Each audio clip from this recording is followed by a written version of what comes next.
वंदे मातरम। आज हम आए हैं प्रायिकता के बारे में पढ़ने के लिए। प्रोबेबिलिटी क्या होती है ये सीखेंगे हम। क्या आपको पता है आज भारत और पाकिस्तान का मैच है? वाह, बहुत अच्छा मैच होता है। अच्छा, इस मैच में कौन जीतेगा? टॉस कौन जीतेगा? क्या संभावना है कि टॉस भारत जीते? क्या संभावना है कि मैच भारत जीते? किसी भी घटना के घटने की जो संभावना होती है उस संभावना को कहते हैं प्रायिकता, उस संभावना को कहते हैं प्रोबेबिलिटी। कोई भी घटना घटित होने की संभावना प्रायिकता कहलाती है। इस घटना के घटित होने की संभावना का जो सिद्धांत है उस सिद्धांत को प्रायिकता कहते हैं। क्या है ये सिद्धांत? किसने दिया ये सिद्धांत? 1812 में गणितज्ञ हुए हमारे पियरे साइमन लाप्लास। इन्होंने हमें प्रायिकता दी। 1812 में इन्होंने एक पुस्तक लिखी, थ्योरीज एनालिटिक्स प्रोबेबिलिटीज। इस पुस्तक में इन्होंने इस सिद्धांत का वर्णन किया। क्या था वो सिद्धांत? ये है, किसी भी घटना के घटित होने की संभावना यानी कि प्रायिकता होती है अनुकूल परिणामों की संख्या बटा कुल संभव परिणामों की संख्या। अगर हम अनुकूल परिणामों की संख्या और कुल संभव परिणामों की संख्या का अनुपात निकालते हैं तो यही होती है इस घटना के घटित होने की संभावना, यही होती है इस घटना की प्रायिकता। यह सिद्धांत हमें उस पुस्तक में लाप्लास ने दिया और जिसको लेकर पूरी प्रोबेबिलिटी खड़ी है। तो आइए हम जानते हैं पूरी प्रोबेबिलिटी के बारे में गहराई से, बिल्कुल गहराई से पूरी बातें जानेंगे। अंत तक बने रहिए। हम सबसे पहले बात करते हैं कि ये अनुकूल परिणाम क्या है, संभव परिणाम क्या है, क्योंकि इनके बिना तो ये काम हो नहीं सकता। तो आइए जानते हैं इनके बारे में। एक सिक्के को उछाला जाता है। सिक्के को उछालने पर क्या संभव है? पटा जाए या फिर जीता जाए। या तो जीता सकता है और या पटा सकता है। केवल दो ही बातें संभव है। कुछ और हो सकता है? नहीं हो सकता। तो दो बातें संभव है। तो संभव परिणामों की संख्या कितनी हो गई? दो। अगर एक सिक्के को उछाला जाता है तो कुल संभव परिणामों की संख्या कितनी हो गई? दो। और इसी प्रकार से अगर एक पासा फेंका जाए, आपने से लूडो खेला होगा, लूडो हम सब खेलते हैं, तो पासा अगर हम फेंकते हैं तो उस पासे को फेंकने पर कुल कितने परिणाम संभव हैं? हो सकता है पासे को फेंकने पर एक आए, हो सकता है दो आए, हो सकता है तीन आए, चार आए, पांच आए, छह आए। कुछ और हो सकता है? नहीं हो सकता। एक पासे को फेंकने पर कुल कितने परिणाम संभव है? केवल और केवल छह। कुल छह परिणाम संभव हैं। तो छह, तो एक पासे को फेंकने पर कुल संभव परिणाम हो गए छह। यानी कि संभव परिणाम वो होते हैं जिनकी संभावना होती है, जिन परिणामों के सामने आने की संभावना होती है वो परिणाम संभव परिणाम होते हैं। अनुकूल परिणाम क्या होते हैं? चलिए एक एग्जांपल लेते हैं। अनुकूल परिणाम यानी कि वो परिणाम जो हमें पसंद हैं, जो हमें चाहिए। जैसे कि एक शादी का निमंत्रण आया है, शादी में जाना है, तो मन में ये इच्छा पहले से आ गई कि आज तो मुझे चाउमीन खाने को मिल जाए, और आप वहां गए और चाउमीन का काउंटर दिख गया तो आपको चाउमीन खाने को मिल गई। यानी ये परिणाम है आपके अनुकूल परिणाम। और अगर चाउमीन का काउंटर नजर नहीं आता तो ये परिणाम होता प्रतिकूल परिणाम। इसलिए अनुकूल परिणाम वो है जो हमें चाहिए। एक शर्त लगी है कि अगर आपके 6 आए तो आपको 1000 का नोट मिलेगा। मैंने पासा फेंका तो मुझे क्या चाहिए? 6। ये मेरे अनुकूल परिणाम है। एक पासे को फेंकने पर उसमें अनुकूल परिणामों की संख्या कितनी है? कितने होते हैं? 6। केवल एक 6 होता है। तो अनुकूल परिणामों की संख्या कितनी हुई? 1। इस तरह से हम अनुकूल परिणामों की संख्या भी निकाल लेंगे। और जब अनुकूल परिणामों की संख्या आ जाएगी तो प्रायिकता भी आ जाएगी। लेकिन क्या आपको पता है, एक सिक्के को मैं उछालूं, मैं खड़ा हूं मिट्टी के ग्राउंड में, रेगिस्तान में खड़ा हूं, एक सिक्के को अगर मैं उछालता हूं और सिक्का जाके उस मिट्टी में खड़ा हो जाता है, ना चित आएगा ना पट आएगा। इस घटना को क्या कहूं? क्या ये घटना है? यस, घटना तो है, लेकिन ये यादृच्छ घटना नहीं है। कौन सी घटना? यादृच्छ घटना। यादृच्छ घटना, ऐसी घटना जो यादृच्छ रूप से घटे।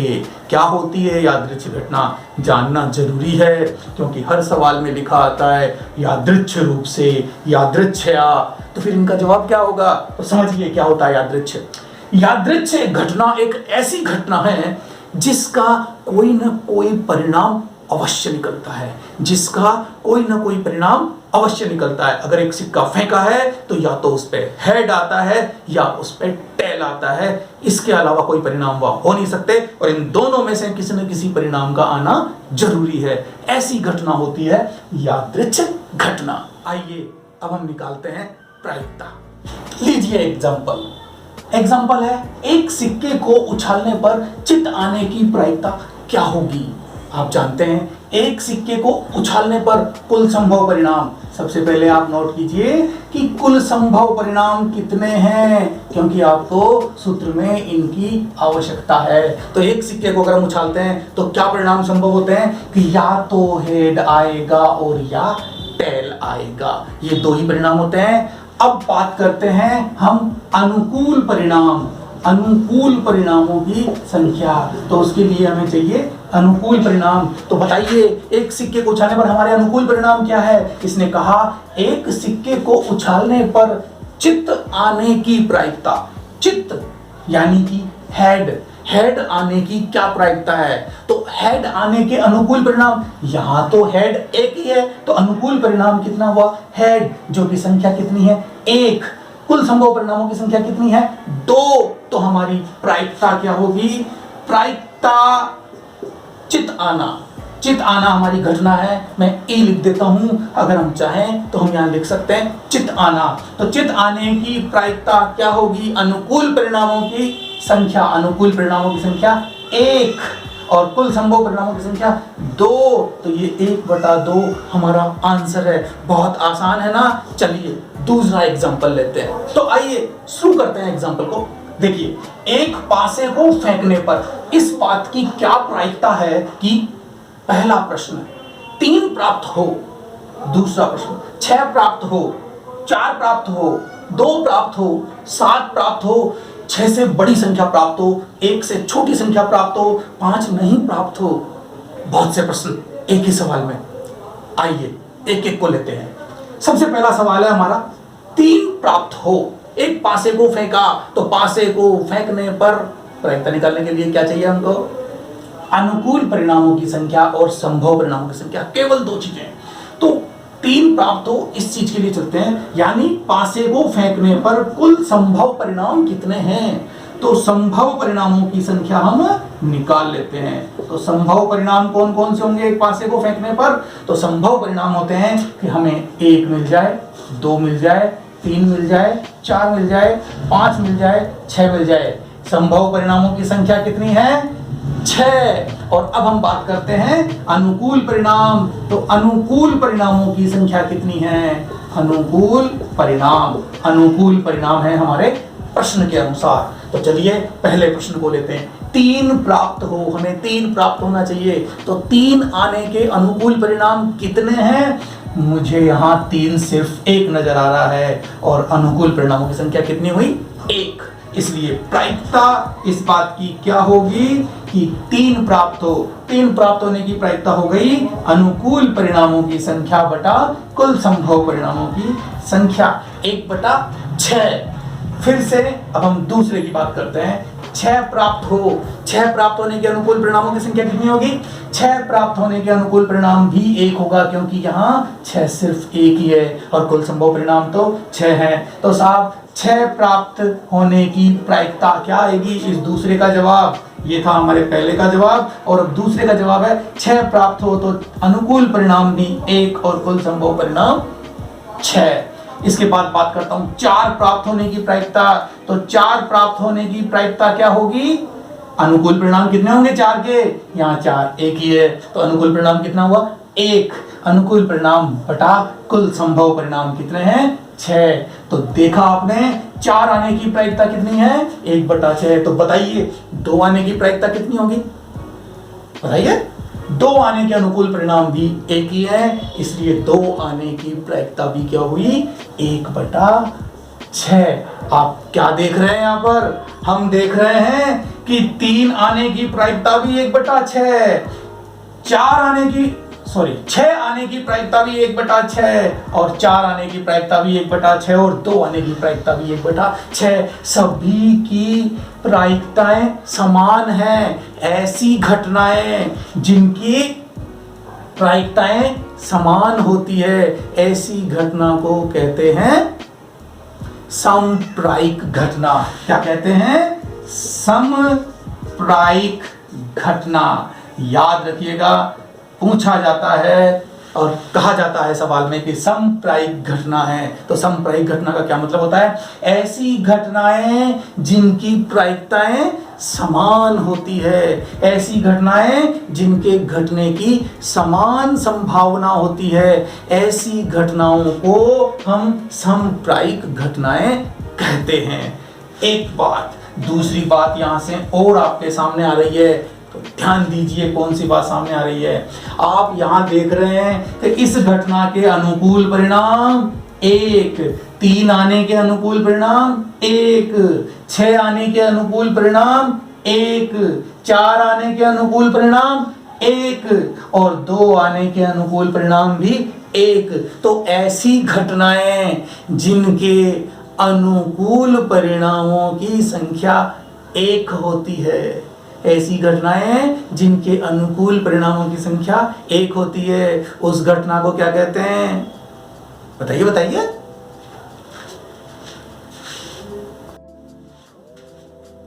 उसे कहते हैं प्रारंभिक घटना, एलिमेंट्री इवेंट। तो प्रारंभिक घटना वो होती है जिस घटना के घटने की संभावना 1 हो। इससे पहले वाले सवाल में भी देखा, एक सिक्के को उछालने पर चित आने की संभावना 1 प्रारंभिक घटना है, पट आने की संभावना 1 प्रारंभिक घटना है, और एक पासे पर चाहे 1 आने की संभावना वो भी 1 है, 2 आने की संभावना 1, 3 आने की संभावना 1, 4, 5, 6 सब आने की संभावना 1। इसलिए ऐसी घटना जिसके घटने की संभावना यानी अनुकूल परिणामों की संख्या 1 होती है, ऐसी घटना जिसके अनुकूल परिणामों की संख्या 1 होती है, उस घटना को हम प्रारंभिक घटना कहते हैं। आपको मिलेगा सवालों में ये, उस वक्त आपको इस चीज की आवश्यकता होगी कि प्रारंभिक घटना क्या होती है। आपको एक राज की बात मैं और बता देना चाहता हूं। क्या? सभी प्रारंभिक घटनाओं का योग 1 होता है। कैसे? एक पासे को फेंकने पर कुल संभव परिणाम 6 हैं।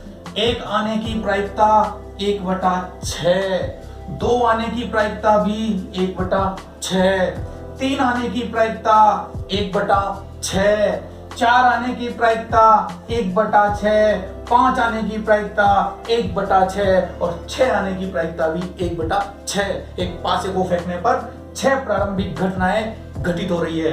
एक प्रयोग जिसमें हमने एक पासे को फेंका, उसमें कुल 6 प्रारंभिक घटनाएं घटी, और इन सभी की प्रायिकताओं का योग अगर हम करते हैं तो बताइए क्या आता है। देखिए, लघुत्तम 6 का 6 और 1 + 1 + 1 + 1 + 1 + 1 यानी कि 6 और 6/6 का मतलब 1। इसलिए ये भी याद रखिए, आपसे सीधा प्रश्न पूछा जा सकता है कि किसी प्रयोग की सभी प्रारंभिक घटनाओं का योग 1 होता है।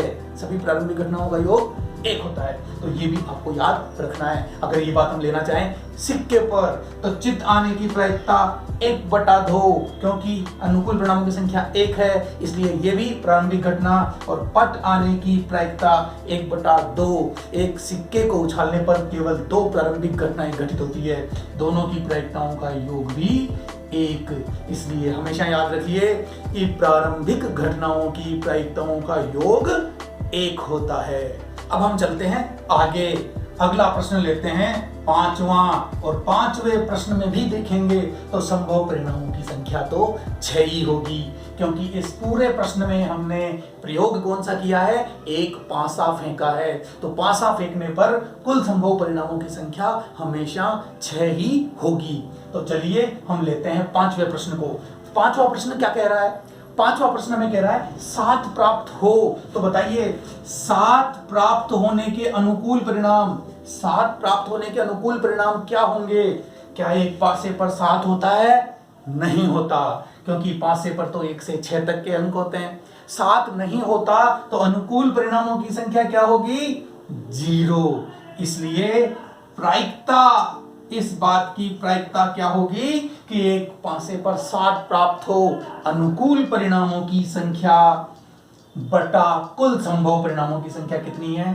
6। और प्रायिकता कितनी आई? 0। आप यहां देख रहे होंगे कि एक पांसे पर जब 7 होता ही नहीं है तो आएगा कहां से? आ ही नहीं सकता। आ ही नहीं सकता तो ऐसी घटना जो घट ही नहीं सकती, उस घटना को क्या कहते हैं? उस घटना को कहते हैं असंभव घटना। क्या कहते हैं? असंभव या अनिश्चित घटना। उस घटना को असंभव या अनिश्चित घटना कहते हैं। और अनिश्चित घटना की प्रायिकता कितनी होती है? 0। अनिश्चित घटना की प्रायिकता क्या होती है? 0। अब हम लेते हैं अगला प्रश्न, और अगला प्रश्न क्या कह रहा है? अगला प्रश्न कह रहा है 6 से बड़ी संख्या प्राप्त हो। 6 से बड़ी संख्या प्राप्त हो तो बताइए 6 से बड़ी संख्या हम देख रहे हैं 1 2 3 4 5 6। पांसे पर तो 6 ही संख्याएं होती है, 6 से बड़ी संख्या तो होती ही नहीं है। तो फिर अनुकूल परिणाम क्या होंगे? बताइए, इसकी भी प्रायिकता निकाल लेते हैं हम कि 6 से बड़ी संख्याएं कितनी हैं? अनुकूल परिणामों की संख्या कितनी है? अनुकूल परिणामों की संख्या 0, क्योंकि 6 से बड़ी कोई संख्या है ही नहीं पांसे पर। तो कुल संभव परिणाम 6। आप फिर देख रहे हैं 0/6 का मतलब क्या होता है? 0। आपने फिर देखा कि प्रायिकता कितनी आ गई? 0। यानी कि ये कौन सी घटना है? असंभव घटना, अनिश्चित घटना जो घट ही नहीं सकती। एक पासे को फेंकने पर कभी 6 से बड़ी संख्या आ ही नहीं सकती। तो इसकी प्रायिकता भी हमारे पास कितनी आ गई? 0। ये एक असंभव घटना है। अब हमारा सवाल लेते हैं हम 7। और सवाल नंबर 7 क्या कह रहा है? एक से छोटी संख्या प्राप्त हो। तो एक से छोटी संख्या कौन सी है? एक भी नहीं है। एक से छोटी संख्या एक भी नहीं है। तो इसकी प्रायिकता क्या होगी कि एक से छोटी संख्या प्राप्त हो? अनुकूल परिणाम जो कि 0 है, कुल संभव परिणाम जो कि 6 हैं। तो इसकी प्रायिकता भी क्या प्राप्त हुई? 0। इसका मतलब यह घटना भी असंभव घटना है। इसको करते हैं हम बाद में। पहले एक सवाल लेते हैं कि एक पासे को फेंकने पर 7 से छोटी संख्या आने की क्या प्रायिकता होगी? 7 से छोटी संख्या आने की प्रायिकता निकालेंगे हम, और वो प्रायिकता क्या होगी? अनुकूल परिणाम 7 से छोटी संख्या। ये भी 7 से छोटी है, ये भी 7 से छोटी है, ये भी 7 से छोटी है, ये भी 7 से, ये भी 7 से, ये सब 7 से छोटी है। तो 7 से छोटी संख्याएं कितनी हैं? 6 संख्याएं 7 से छोटी है। तो अनुकूल परिणामों की संख्या कितनी हो गई? 6। लिख दीजिए अनुकूल परिणामों की संख्या। और कुल संभव परिणाम कितने हैं? 6। तो प्रायिकता कितनी आई? 1। ऐसी घटना जिसकी प्रायिकता 1 हो उसे निश्चित घटना कहते हैं। क्यों कहते हैं निश्चित घटना? आप मुझे बताइए, 7 से छोटी संख्याएं सारी 7 से छोटी है, तो 7 से छोटी संख्या आएगी, इसका मतलब इसमें से कोई सी भी आ जाओ 7 से छोटी संख्या होगी। इन संख्याओं में से कोई सी भी संख्या अगर आ गई तो वो संख्या 7 से छोटी संख्या होगी। यानी कि यह घटना निश्चित रूप से घटेगी। अगर मैं एक पासे को फेंकूंगा तो 7 से छोटी संख्या ही आएगी। इसलिए इस घटना को कहते हैं निश्चित घटना, क्योंकि यह घटना निश्चित रूप से घटेगी। और निश्चित घटना की प्रायिकता आपने क्या देखा? 1 आती है। तो याद रखिए इस बात को। सीधा प्रश्न पूछते हैं इसको भी कि किसी संख्या की निश्चित घटना की प्रायिकता क्या होती है? तो निश्चित घटना की प्रायिकता क्या होती है? 1। असंभव घटना की प्रायिकता हमने क्या देखी थी? 0। अब हम चलते हैं सवाल नंबर 8 की तरफ। और सवाल नंबर 8 क्या कह रहा है? 5 नहीं प्राप्त हो, यानी पासे को फेंकें और 5 नहीं आए। तो 5 नहीं आने की क्या प्रायिकता है? ये लीजिए, ये रहा 8। किसी घटना के घटने की प्रायिकता को लिखते हैं पीई, और घटना के नहीं घटने की प्रायिकता को लिखते हैं पीई नहीं। पीई नहीं मतलब घटना नहीं घटने की प्रायिकता क्या होगी, यानी 5 नहीं आने की प्रायिकता क्या होगी। और इसको ऐसे भी लिखा जाता है पीई बार, इसका मतलब होता है ई नहीं। पीई बार का मतलब हो गया घटना नहीं घटने की प्रायिकता। तो ये भी आपके समझ में आ गया कि पीई बार क्या होता है और पीई क्या होता है। इसको लेकर भी एक बहुत ही महत्वपूर्ण बात हम सीखेंगे, लेकिन पहले करते हैं इस सवाल को। तो सवाल को करते हैं, इसलिए मैंने लिखा पीई। देखो इस सवाल को 2 तरीके से कर सकते हैं। एक ऐसे, पहले हम निकालें पीई यानी 5 आने की प्रायिकता। 5 आने की प्रायिकता, और 5 आने की प्रायिकता कितनी हो गई 1। 5 आने के अनुकूल परिणाम कितने हैं 1, केवल एक बार 5 है, इसलिए 5 आने के अनुकूल परिणाम 1। तो 1 कुल संभव परिणामों की संख्या 6, तो 5 आने की प्रायिकता 1/6 हुई। इसे अब हम कैसे सॉल्व करेंगे, 5 नहीं आने की प्रायिकता यानी PE bar is equal to, कभी भी आपको नहीं आने की प्रायिकता निकालनी है तो हम क्या लिखेंगे 1 माइनस पीई। 1 में से आने की प्रायिकता को घटा दीजिए तो नहीं आने की प्रायिकता आ जाएगी।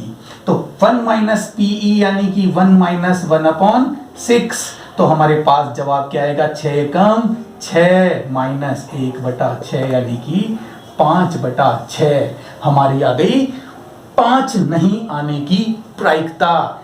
इससे भी आसान तरीके से बताऊं तो आइए इससे भी आसान बताता हूं आपको। हम डायरेक्ट चलते हैं 5 नहीं आने की प्रायिकता पीई बार। तो बताइए 5 नहीं आने के अनुकूल परिणाम, 5 नहीं आने के अनुकूल परिणाम, 1 आया तो 5 नहीं आया यानी अनुकूल परिणाम 1। 2 आया तो भी 5 नहीं आया यानी ये भी हमारे अनुकूल है, क्योंकि 5 नहीं चाहिए ना हमको इसलिए। अच्छा 3 आया तो ये भी हमारे अनुकूल है क्योंकि 5 नहीं आया। जब 4 आएगा तब भी 5 नहीं आया, इसलिए ये भी हमारा अनुकूल परिणाम है। और 5 आया तो ये अनुकूल परिणाम नहीं है, क्योंकि 5 तो नहीं आना चाहिए, इसलिए इसको छोड़ते हैं। 6 आया तो भी इसका मतलब 5 नहीं आया, तो अनुकूल परिणामों की संख्या कितनी हो गई 5। यानी 5 नहीं आने का मतलब है 5 को छोड़कर बाकी कुछ भी आ जाए, 5 को छोड़कर बाकी कोई भी अगर आ गया तो इसका मतलब ये होता है कि 5 नहीं आया। तो 5 नहीं आने के अनुकूल परिणाम कितने हैं 5, और कुल संभव परिणाम कितने हैं 6। लीजिए हमने डायरेक्ट निकाल लिया कि 5 नहीं आने की प्रायिकता क्या होगी। अगर हमसे पूछा जाता 3 नहीं आने की प्रायिकता, अरे तो 3 तो एक ही बार आता है, फिर कितनी बार नहीं आता बाकी, यानी कि 5 बार नहीं आता, तो 3 नहीं आने की प्रायिकता भी 5/6। 2 नहीं आने की प्रायिकता, 2 भी तो एक ही बार आता है बाकी 5 बार नहीं आता, तो 2 नहीं आने की प्रायिकता भी कितनी होगी 5/6। यानी कि ये घटनाएं भी समप्रायिक घटनाएं हैं जिनकी प्रायिकताएं समान हैं। तो ये इस प्रकार से हमारा सवाल होता है पूरा। और मैं आपको अब बता दूं कि प्रायिकता समाप्त नहीं हुई है, प्रायिकता तो अब शुरू होगी।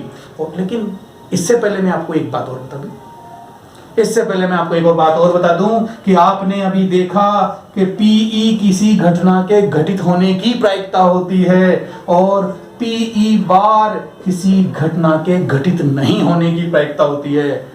राज की बात यह है कि इन दोनों का योग 1 होता है, इन दोनों का योग 1 होता है, और इसको इन दोनों घटनाओं को कहते हैं एक दूसरे की पूरक घटनाएं। कौन सी घटनाएं? पूरक घटनाएं। पीई की पूरक घटना पीई बार या पीई नहीं, और पीई बार की पूरक घटना पीई, यानी घटना घटित हो रही है, इसकी पूरक घटना होगी घटना घटित नहीं हो रही है, और घटना घटित नहीं हो रही है इसकी पूरक घटना होगी घटना घटित हो रही है। तो ये कथन भी बहुत ही महत्वपूर्ण है, एग्जाम में सीधा पूछा जाता है, इसलिए इसको याद रखिए और देखिए। अगर पीई ज्ञात करना हो तो कैसे ज्ञात होगा? पीई बार को इधर भेज दीजिए, 1 माइनस पीई बार, हमने अभी इसको यूज किया था। और अगर मुझे पीई बार निकालना हो, तो क्या होगा? जी पीई बार निकालना है तो इसको भेज दीजिए, 1 माइनस पीई, ये लीजिए पीई बार आ जाएगा। याद रखने का आसान तरीका, हमारे पास दो ही तो चीज है, पीई और पीई बार। जो भी आपको ज्ञात करना है वो एक तरफ, और जो ज्ञात नहीं करना है उसको एक में से घटा दीजिए, आपको जो चीज चाहिए वो मिल जाएगी। मुझे पीई बार चाहिए तो मैं एक में से किसे घटाऊंगा? पीई को। और मुझे पीई चाहिए तो मैं एक में से किसे घटाऊंगा? पीई बार को।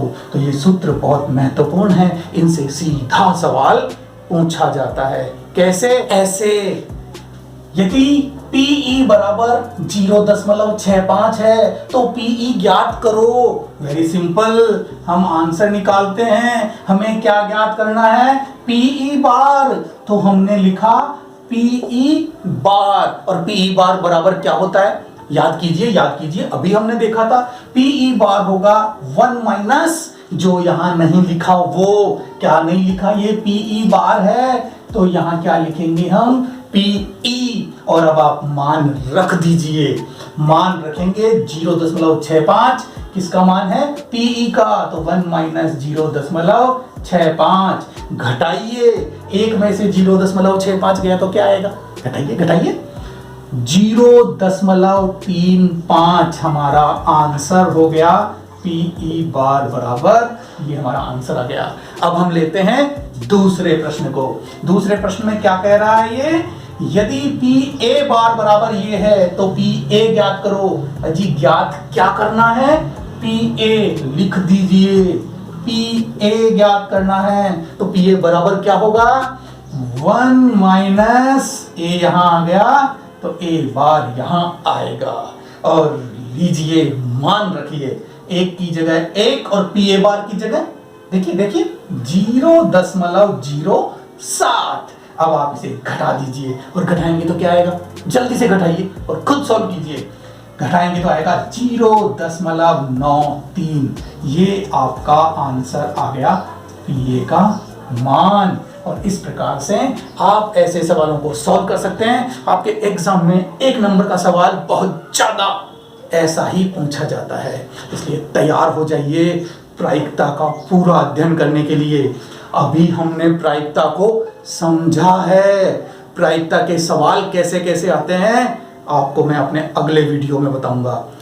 ध्यान से, ढंग से समझकर सीखिएगा, बहुत कुछ बाकी है। अभी हमें सिक्कों के सवाल देखने हैं कि सिक्कों से कौन कौन से सवाल बनेंगे। इसके बाद हमें पासे के सवाल देखने हैं, पासे से कौन कौन से सवाल बनेंगे। इसके बाद हमें ताश